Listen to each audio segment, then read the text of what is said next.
Masechet Avoda Zara, Daf Chaf Tet. We have a few more home remedies that you should never try at home.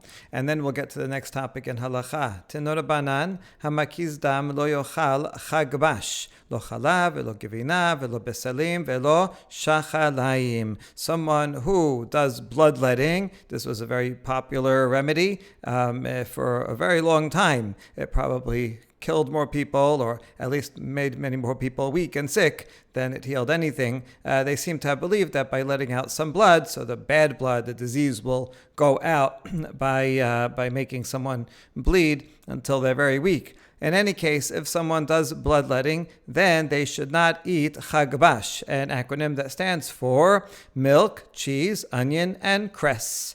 Now, what if someone did bloodlet and then they ate one of these things? What's the remedy for that? So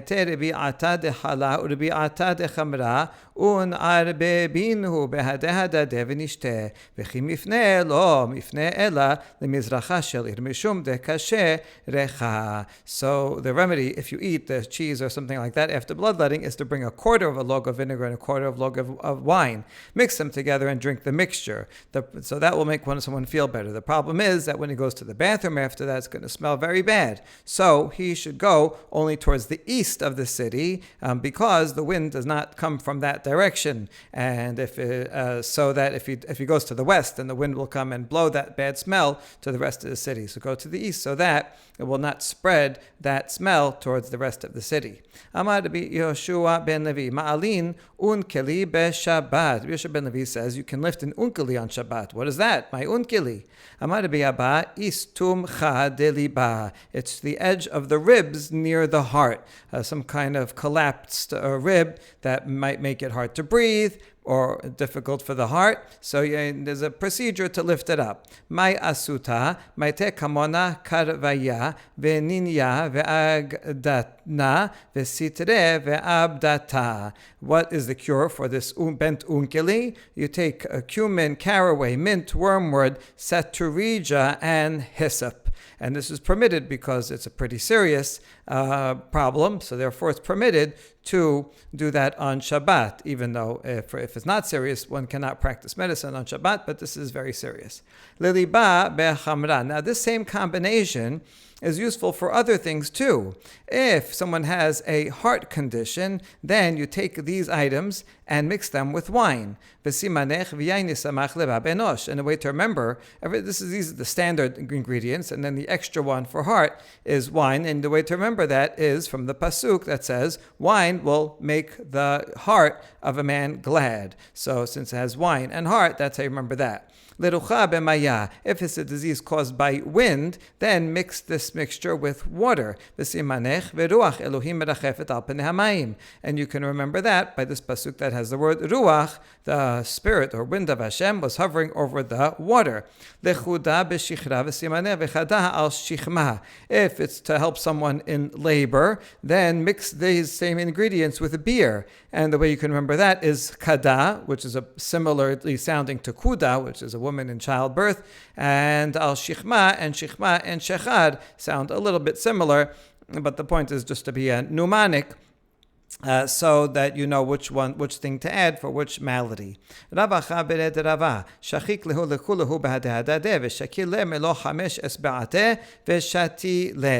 different ways of preparing all of these items. Ravacha, the son of Rava, ground them all together and took a handful of the mixture and drank it. Whereas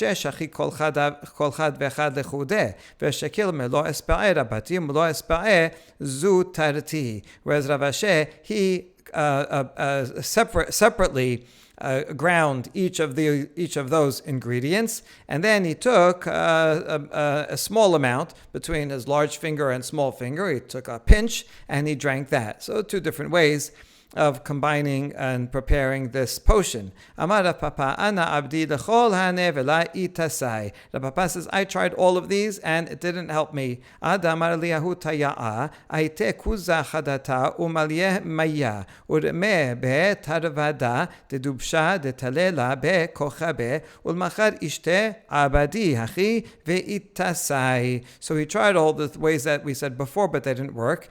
But then a certain Arab said, no, this is the right way to do it. Bring a new jug, fill it with water, and put in it a ladle of honey that's suspended among the stars, meaning you put that ladle in at night.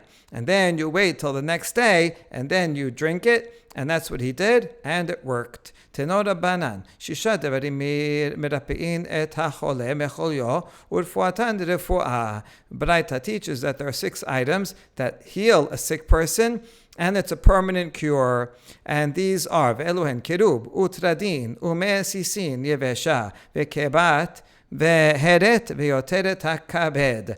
Cabbage, beets, water in which dried chamomile was soaked, the stomach contents of an animal, and the womb of an animal, and the lobe of the liver. These items, these are obviously for parts of kosher animals, and any part of a kosher animal, except for forbidden parts, but otherwise, even these, stomach and parts of the stomach and liver, all these obviously are kosher. However, most people don't eat it. The more expensive parts are the steak parts, and usually only poor people would eat these like leftover parts that were more disgusting. But we're learning here that even though they seem not quite as attractive, but they do have medicinal value.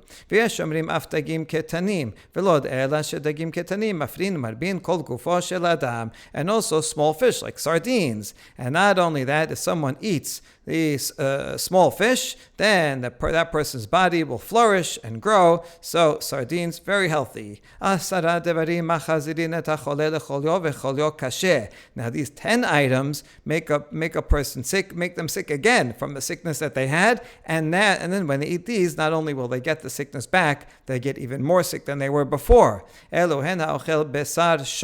Ox meat, stay away from that. Shuman, fat. Besar sali, besar siporim, besar seluya, shachalaim, tiglachat, umerhas, ugvina, vechaved, and roasted meat and bird meat and roasted egg and cress, and shaving and bathing and eating cheese and liver. Veyesh shomerim, af egozim, and some say also nuts. We had the lobe of a liver, that was good, but the rest of the liver itself, not good. Veyesh shomerim, af kishuin, some say also cucumbers are not good for you.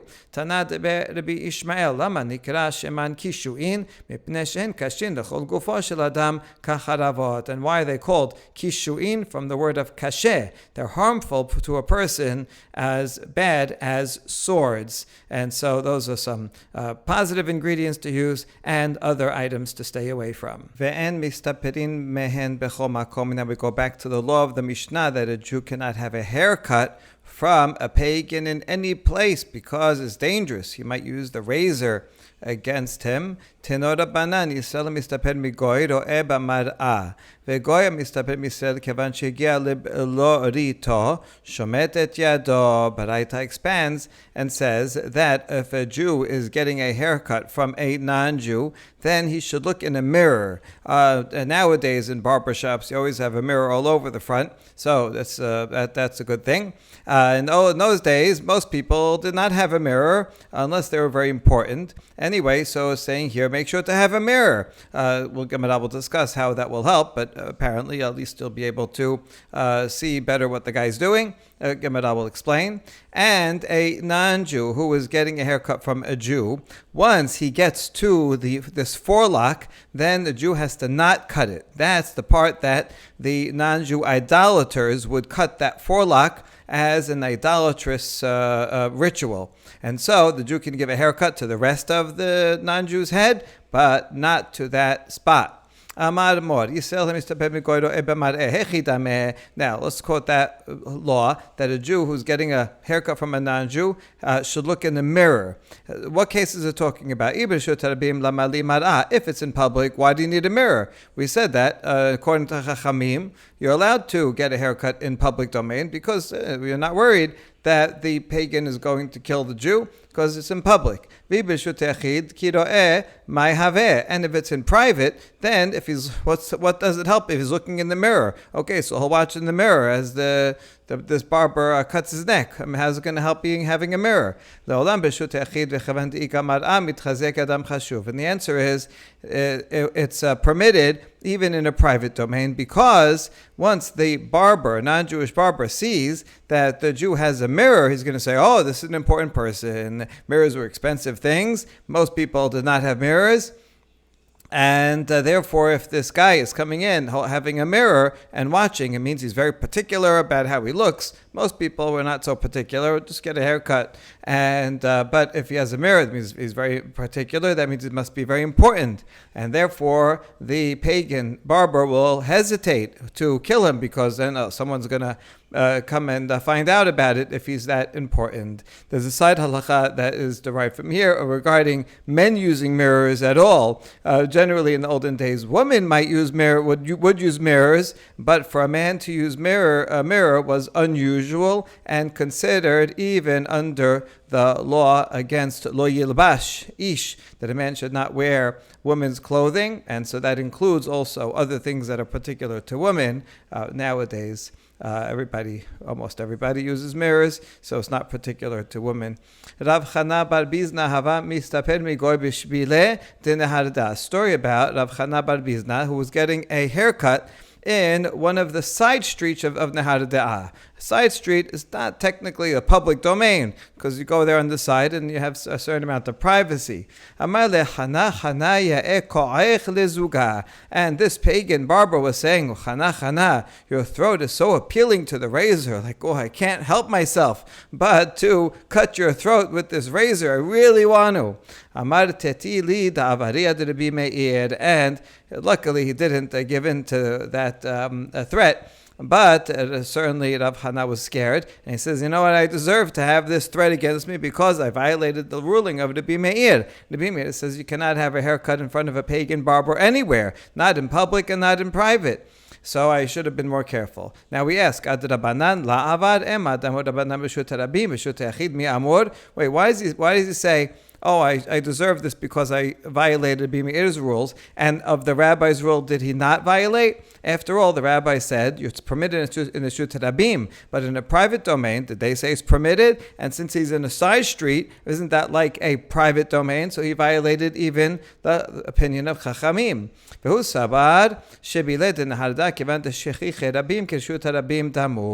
Chana thought that the side street of Nehardeh, even there's lots of people walking back and forth. And so he figured that is like a Reshut Rabim, and that's why he said, I only violated the opinion of Rabbi Meir.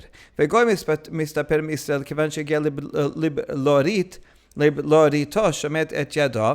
that Braita, says if a non-Jew is getting a haircut from a Jew, then once one gets to that forelock, he has to not cut it. But how much around that spot? Amar Rav Malkiya, Amar Rav Ada bar Ahava shelosha etzbaot lechol ruach ve'ruach.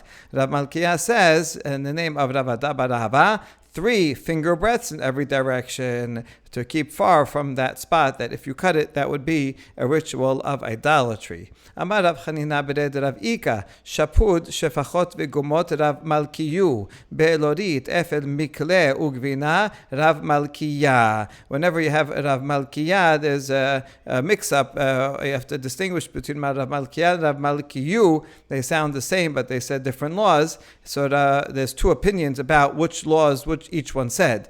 Rav Chanina, the son of Rav Ika, said the law regarding a skewer, that's a skewer that had meat on it, but now only has a little meat, is it mukseh? On Shabbat, shefachot is if a bride comes in and has a wife has 100 maidservants, still she should not be idle. She should still do some chores around the house, because it's not good to be idle. And gumot, law about when a girl becomes mature, how many hair follicles. All those 3 are the opinions of Rav Malkiyu. Whereas forelock, that's our law right here, and law about burnt ashes and about cheese, those are Rav Malkiya. Amar Rav Papa matnitin matnita Rav Malkiya shma'tata Rav Malkiyu. Rav Papa has a different opinion to distinguish. If the law has to do with a Mishnah or a Baraita, then it's Rav Malkiya. But if it's not a Mishnah Baraita, but rather a statement of Amoraim, then it's Rav Malkiyu v'simana matnita malketa. And how do you remember which one is which according to Rav Papa? You can remember it by the following mnemonic: matnita malketa. That rhymes. A Mishnah is a queen. And so Malketa, that's Rav Malkiya, whose name means being a king. And so therefore, you can remember it in that way. My benaihu. Now, what would be a practical difference between these two? Because for most of them, if this list over here happens to be the same as that, for most of them it's the same. There's only one that would be that they would disagree with regarding the categorization. My benaihu ika benaihu shefachot. The only difference is regarding the wife who has a lot of maidservants. So according to the first opinion, it was Rav Malkiyu that said it. However, according to the second opinion, Rav Papa, it's actually Rav Malkiya because it does refer to a statement in the Mishnah. Next Mishnah, Elu devarim shel goyim asurin v'asurin isur hana'ah. The following things regarding non-Jews are not only prohibited for a Jew to consume, but a Jew is prohibited even from deriving benefit from these things because they're somehow related to idolatry. Hayayin, wine. Non-Jew pagans would have wine and pour wine as libations to idols. So, therefore, wine of pagans is prohibited. And also vinegar that was wine. If it went straight to vinegar, then that's okay. But if it was wine that then soured into vinegar, then we are afraid that while it was wine, it was used for idolatry, and now that it became vinegar, it's still prohibited. Vechedes hadriyani. And Hadrianic earthenware. This is earthenware that was purposely soaked in wine in order to get the taste of that wine stuck in it. And then afterwards, you could take those pieces of earthenware and put them in water and get flavored water. So that water would be flavored with the wine that the shards were in. And so that's has the same law as the wine itself because it has some of the remnants of the wine that go into the earthenware and then into that flavored water. Ve'orot levuvin, and hides that have with a tear opposite the heart. One pagan idolatrous service that was done, and we know that the Aztecs used to do this, so other people used to do this also, evidently, in the Middle East, is that they would take an animal, live animal, and tear out its heart. Aztecs did it with human beings too. But here we're talking about animals. And so you tear opposite and take out the heart while the animal was still alive. And so the hide, you can see if it's particularly bloody in that spot, then that means that they did this idolatrous service, so you cannot use that animal hide. Rabban Shimon Gamliel omer bizman she'akera shelo agol asur mashuch mutar. Rashbag says it's only prohibited if the tear around the heart is circular. That's how they would do it for idolatry. They make a circle tear. But if it's an elongated tear, then that means it was not done in an idolatrous way. Ba'asara nichnas la'avoda zara mutar, hayoseh asur. Meat that goes into a house of worship is still permitted as long as they didn't use it yet. It's permitted because going in, they don't have an idea of consecration that you consecrated as a sacrifice before it's actually sacrificed. So therefore, if it's on its way in, it's still okay. If it's on its way out, that means they already did idolatry with it and it's prohibited. That is like an offering to the dead. It could be literally to the dead because they did worship the deceased, or it might be a reference to idols which are dead because they're powerless. Someone who goes to an idolatrous festival called tarput is prohibited from doing business with them on their way to the idolatrous festival, because then if they make a deal, they're going to be happy about this business deal that they made, and they're going to give thanks to their idols. But if they finish, they're leaving this festival, then it's permitted to do business with them because that's it. They're not going to do idolatry after they leave. נודות הגויים וקנקניהם ביין של ישראל כנוס בהן אסורין ואיסורן איסור הנאה דברי רבי מאיר. החכמים omerim en isuran isur hana'a. If you have a wineskin or a jug that belongs to a non-Jew, but the wine in it belongs to a Jew, so the wine itself is kosher, but it's in a wineskin or a jug that had non-kosher wine in it beforehand, so that wine that's in it is prohibited from drinking and prohibited from getting benefit according to the Bimeir. So the Bimeir considers it the same as the jug. Because evidently some of the remnants of the non-kosher wine are going to get mixed up with this Jewish wine and therefore prohibit the whole thing. Hachamim, however, say, no, you're not allowed to drink it. That's true, because there's going to be some taste, but it's only taste, not actuality of any wine that was there before, since there's no actual idolatrous wine there. So there's no prohibition of getting benefit. If a Jew would want to buy and sell it, that's okay. He just can't drink it. Hachamim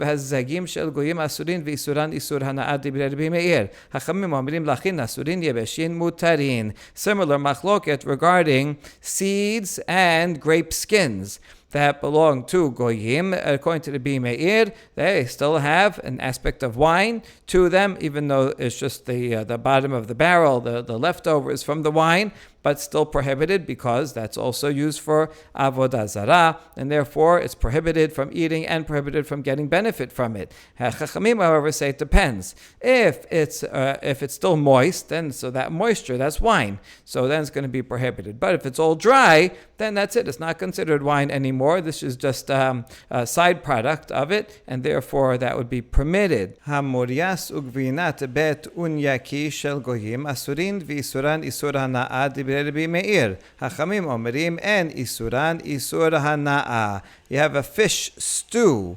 According to the Bimeir, this fish stew is prohibited even from getting benefit from it because the non-Jews would put wine in it. So therefore, that's their wine, which is idolatrous wine, and that goes into the fish stew. So therefore, it's prohibited even to get benefit from it. Chachamim, however, say you can't eat it because, yes, the wine is in it. However, you can get benefit from it. The Gemara will explain later that the wine is placed in it not for taste, but rather just to counteract the bad smell. And so the Gemara will discuss that further, and therefore it's permitted to get benefit from it. And this cheese from Bet Unyaki, this was an area that was famous for making this special cheese, and according to the Bimeir, the people making it would use the stomachs of idolatrous animals in order to put the milk in and the rennet that was in the stomach. And so therefore it's involved with idolatry. Hachamim, however, say no, they didn't do that, and therefore it's permitted. It's permitted to eat, but not permitted to have benefit from it. It doesn't have an avodah zarah problem, but it only has a kosher problem. Amar Rabbi Yehuda, Sha'al Rabbi Ishmael et Rabbi Yoshua keshu melachin baderech, Amar lo mipnei ma asuru givinot goyim, Amar lo mipnei shema'amidin ota bekeba shel nebela. Rabbi Yehuda reports that Rabbi Ishmael asked Rabbi Yoshua when they were walking one time on the road, and Rabbi Ishmael asked, why is it that cheese of non-Jews is prohibited? Rabbi Yoshua answered, because they curdle the cheese in a stomach of a nevela animal, and so therefore it's not kosher. Amar lo v'alo kebat ola chamura mikebat nevela. Amru kohen shedato yafa sorfa chaya velo odu lo aval amru en henin velo mo'alin. Rabbi Ishmael says, I'm not convinced by your answer by just saying that it was they used a stomach of a non-kosher animal. Let's explain conceptually why this should be okay to use a stomach of a non-kosher animal. Obviously, a nevela. A nevela means it's a kosher animal that was not given proper shechita. So therefore, the meat of it is not kosher, but it comes from a kosher animal. Now, the rennet that is inside, it has a similar law to milk. The milk of a kosher animal is kosher. You can't eat it with meat, and so you just have to remove it, separate it from the meat. But it's considered a separate item. It's not part of the meat. And so too, the rennet that's inside the stomach of an animal is considered a separate substance. And therefore, even though if the animal is kosher animal, so just like the milk of a kosher animal is kosher, so to the rennet of a kosher animal is kosher. And even though this animal didn't get proper shechita, shechita. So therefore, the meat of the animal is prohibited, but the rennet, which is considered a separate item, is permitted. So what we're going to end up saying is that actually, if one uses the rennet from a non-kosher animal, and that would include putting the milk, that's the way they did it nowadays. They take the rennet out. Even if they use animal rennet, the rennet is taken out and put it into a different container. But in those days, it was convenient to use the stomach, which is waterproof, and put the milk in the stomach with the rennet already there. And that way, that rennet acts as a catalyst to create the cheese. So, if it's just because of the using a nevela, that would be okay. And here's the proof that Rabbi Ishmael says.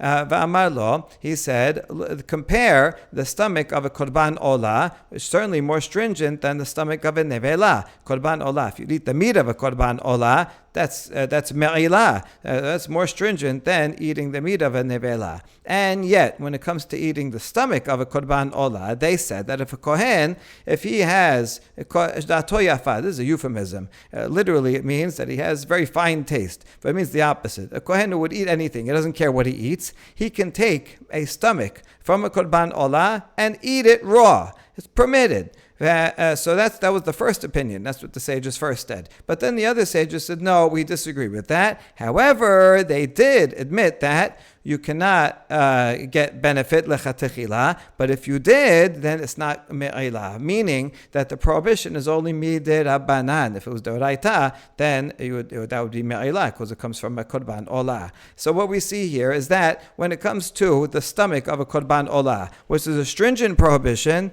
yet the prohibition of eating the stomach is only midei rabbanan. So therefore, nevela, which is even less, it should be permitted altogether. So that can't be the reasons, because even if the non-Jew would put the milk inside a stomach of a nevela animal, it would still be okay. So Rabbi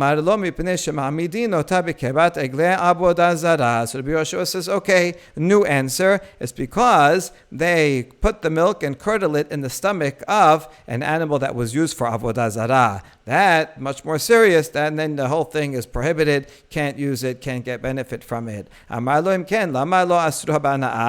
Rabbi Ishmael's answer is, if they use it for Avodah Zarah, then it should be prohibited from getting benefit from it. But we didn't say that the cheese from non-Jews you can't benefit from, you just can't eat it. It's not kosher, but you could buy and sell it. And so, if it's really Avodah Zarah, then why is it should be prohibited behana'ah? Now, we don't have an answer. Rabbi Ishmael did not want to answer. Rabbi Yoshua did not want to answer. Instead, Rabbi Yoshua changed the subject. So the Gemara will discuss further why he changed the subject, and why the subject that he changed it to is a discussion of how to pronounce a word in Shir HaShirim. So his si'ol ledabar acher, Rabbi Ishmael said, by the way, Amar lo Ishmael, he'achata koreh ki tobim dodecha miyayin o ki tobim dodayich. Ishmael, how do you read this pasuk? Your love is better. This dodecha do you read it dodecha or dodayich? If you read it dodecha, it's a reference to it's a masculine. That's a reference to God's love. Whereas if it's dodayich, feminine, that's a reference to the Jewish people. That's the parable in Shir HaShirim. The male is Hashem, and the female is Bnei Israel. So how do you read it? Which one? Amar lo ki tobim dodayich. He says, I read it dodayich, feminine. Amar lo en hadabar ken sharech habero melamed alav lereach shemanecha tobim. However, Rabbi Yoshua says, no, it can't be, because the very next pasuk says, lereach, your ointments have a good fragrance, and this shemanecha is masculine. So if this one's masculine, then it should make sense that it continues what came before, and so therefore it should be dodecha. In fact, in the Masoretic text, we also have ki tobim dodecha mi yayin. So Rabbi Yehoshua diverted Ishmael's attention to something else, because he did not want to tell him what the real reason is, as the Gemara will explain in a few dapim from now. Now the Gemara is going back to the first item, yayin min minelan. How do you know that wine that belongs to, that comes from non-Jews, is prohibited? Amar Rabba bar Abu Amar Kera Sher Chelib Zebach Emo Yochelu Yishtu Yen Nisicha Mazebach Asur B'Hana'ah Af Yayiname Asur B'Hana'ah. This is from Ha'azinu, and it says, who ate the fat of their offerings and drank the wine of their drink offering. So you see that the pasuk is comparing idolatrous fat offerings to idolatrous wine offerings. So just like regarding an idolatrous animal offering, one is prohibited from getting benefit, so too, wine offering also, one would be prohibited from getting benefit. So that's the source, that wine that comes from non-Jews that they used for idolatry is prohibited even for benefit. Zebach kufer minalan. But how do you know that even an animal offering for idolatry is prohibited from getting benefit from? Tichtiv vaysamadu leba'al peor vayacholu zibche metim amet asur b'hanav zebach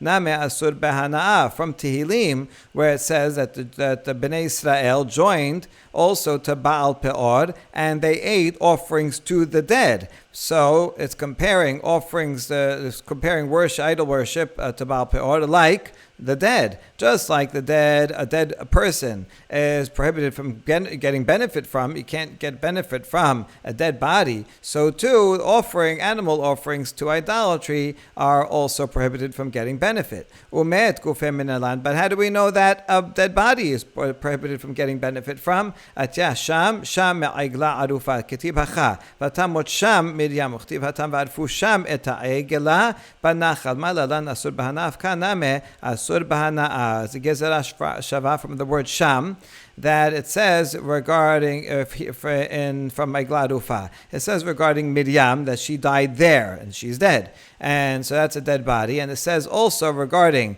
the Igla Rufa, the heifer that gets its neck broken when you have a murder mystery, that they would break its neck there in the valley. So just like over there, the Igla Rufa is prohibited from use. Once you use the animal in this ritual, it's prohibited from getting benefit from it. You can't eat it, obviously, because it's not kosher shechita, but even to benefit from any of the animals prohibited. So too, a dead body is also prohibited from getting benefit. But how do you know the Igla Rufa itself? You can't get benefit. Amri deber biyanai kapara ketiba kekadashim.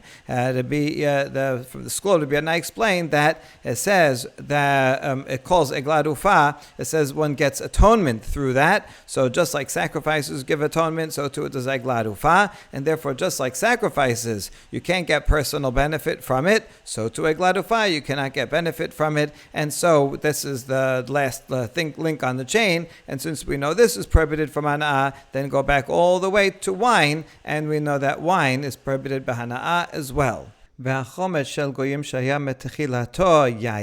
also vinegar that belongs to non-Jews that used to be wine is also prohibited, because at the stage when it was wine, they could have offered it as idolatry. So now that it becomes vinegar, it still is prohibited.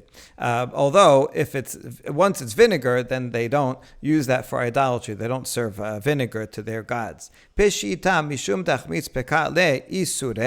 now we ask, isn't this obvious? What, you think just because it becomes sour and turns into vinegar, so the prohibition is going to disappear? This was wine, and therefore it was prohibited when it was wine. So it doesn't matter if it sours after it becomes vinegar. Isn't that obvious? That's still going to be prohibited. And Rav Asher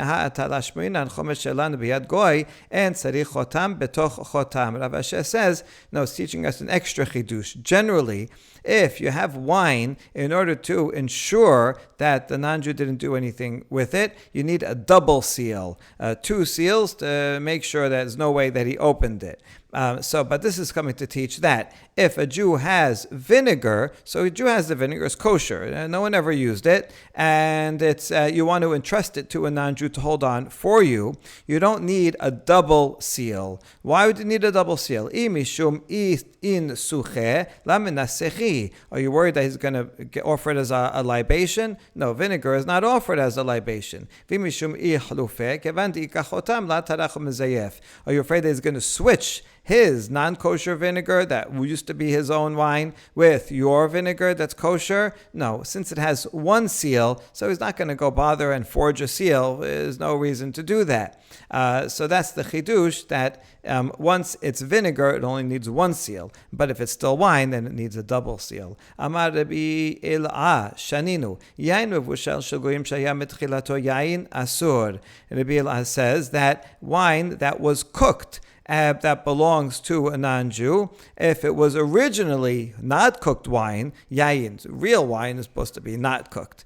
So if originally not cooked, then it's prohibited. Pishita, isn't that obvious? Mishum de ibshil pekale isura. It was originally not cooked wine, and so it became prohibited. So now that it's cooked, meaning boiled, now it's going to become permitted. The prohibition is just going to go away. Isn't this obvious? What Rabbi El'ah said? Amar Rav Asher, ha'ata lashminan yain mevushal shelanu biyad goyim en tzarich chotam betoch chotam im mishum in suche lamenasechi im mishum eichlufe kevan deika chotam echad la tarach umzayef. Rav Asher explains here, like in the previous paragraph, that is coming to teach us a chidush, that cooked wine, boiled wine, that a Jew has. So a Jew has it, he knows it's kosher. When it was wine, it was never used as for idolatry, and now it's boiled. If one wants to entrust that with a non-Jew, you don't need a double seal, only one seal. Because what are you worried about? You think he's going to offer it as a libation? He's not, because cooked wine is already lower quality, and so he's not going to use it as a libation. That's yayin mevushal. And what do you think? He's going to switch it one for another, different with other wine that he has? Since it has one seal, that's sufficient that he's not going to go through all the effort to forge one seal, and he's not going to use this wine itself. But if it's wine itself that you're going to give him, then he may want to go and offer it as a libation, and then he might break both seals and try to